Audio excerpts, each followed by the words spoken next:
Welcome to your Passport to Penguins getaway. We have a full itinerary planned, so put on your traveling shoes and get ready to learn about penguins. Argentina, the first stop on our tour. Here, we will meet the Magellanic penguin. With at least 130 breeding colonies along the western coast of Chile and the eastern coast of Argentina. Punta Tombo, a small peninsula in Argentina, has the largest Magellanic penguin colony in the world. Half of the 300 hectares are privately owned by the La Regina family. For generations, the family has raised sheep and protected their penguins. Magellanic penguins are the most common penguins here in Argentina. Like other penguins, they do not fly, but they are excellent swimmers. They porpoise, which allows them to reach speeds up to 25 kilometers per hour, and they can travel up to 175 kilometers in a day. They are one of the temperate species belonging to the genus Spheniscus, or banded penguin. They have bands and an inverted U shape outlining their chest. Magellanic penguins have more bands, and their bands are more distinct than any other penguin in this genus. They have a distinct call. Wait for it.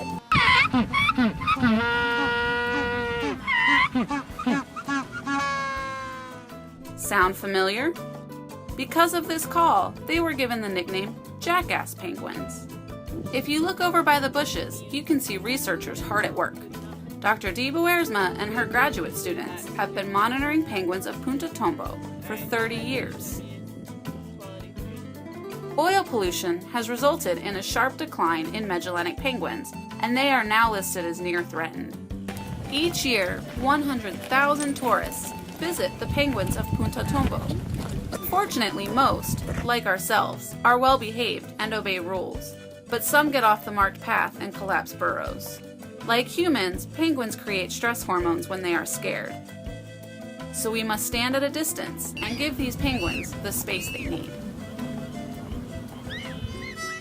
The next stop on our journey are the Galapagos Islands, a UNESCO World Heritage Site. It is here on the equator where we find our second species of penguin, the Galapagos penguin. How can they live so close to the equator? Let's ask penguin expert Dr. Boersma. They're really hardy little creatures. They can withstand an incredible amount of cold water and hot sun. And so that's why they can make a living here in the Galapagos Islands. Galapagos penguins are also members of the genus Spheniscus.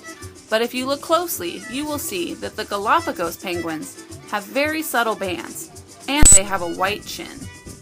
Galapagos penguins lay 2 eggs and can raise or fledge their chicks in just 60 days. But they often return to feed their young one, even after the chick leaves the nest and becomes a juvenile.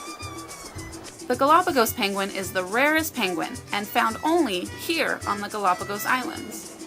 With less than 5,000 individuals remaining, they are an endangered species. The Republic of Ecuador has established the Galapagos National Park and National Marine Reserve to protect penguins and other species on the islands. Dedicated conservationists like Dr. de Boersma and Godfrey Merlin are trying to increase the population size by building them nesting sites in the lava. Let's go find out why. There are 3 reasons why we wanted to build nests like this in the Galapagos. One was we wanted to find out, did penguins use artificial nests? So we've constructed these artificial nests in this lava to see if they'll use them. 2, we wanted to know if we could increase their reproductive success. And 3, we wanted to know if penguins wanted to live closer together. So we've created a number of condos next to one another to see if penguins prefer those kinds of nests. It doesn't look like a lot of fun, but we'll let them get back to work, and we'll continue on our journey. Welcome to the South Island of New Zealand. This is our final destination. New Zealand and the surrounding islands are a special place because 7 species of penguins call New Zealand home. We don't have time to see all of them, but let's see who we can find. This is Penguin Place. Here we will find the yellow-eyed penguins. The owner of Penguin Place built these trenches and hides to help protect the penguins. We can see the penguins, but they don't see us. If you look over there, you can see a yellow-eyed penguin.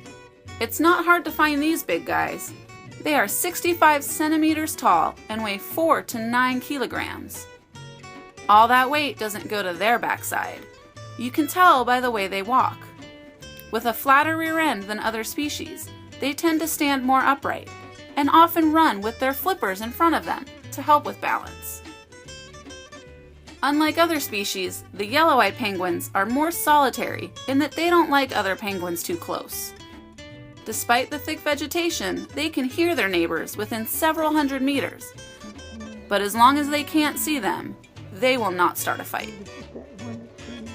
The yellow-eyed penguin population is in decline. About 500 years ago, European settlers moved into the area and tore down the coastal forests. They used the land for cattle and sheep ranching. They also brought dogs, cats, stoats, hedgehogs, and rats, all of which are happy to feed on penguin eggs and small chicks. Yellow-eyed penguins are considered endangered and are protected under Australian and New Zealand law. Our last penguin on this trip is the little penguin. Despite being a fellow New Zealander, this penguin looks nothing like the yellow-eyed penguin. Most penguin chicks look pretty similar, but little penguin chicks will reveal their true colors upon molting, and as adults have blue feathers. These penguins are the smallest penguins in the world. They stand only 33 centimeters tall and weigh only 1,000 to 1,170 grams. Their small size makes them easy targets for predators. To avoid land predators, the penguins stay in the ocean and come ashore after dark. Then they return to the sea before the sun comes up. Some pairs breed twice, successfully raising 4 chicks. Unlike the other penguins on our journey, the little penguin's population is healthy and not considered to be threatened. But the Australian and New Zealand governments still declare them a protected species. This is a wise idea since they often nest under people's houses and porches, and some people don't appreciate their noise or their smell. There are many people here who want to help protect the penguins. These amazing people have dedicated their land, time, and money to the conservation of the penguins of New Zealand.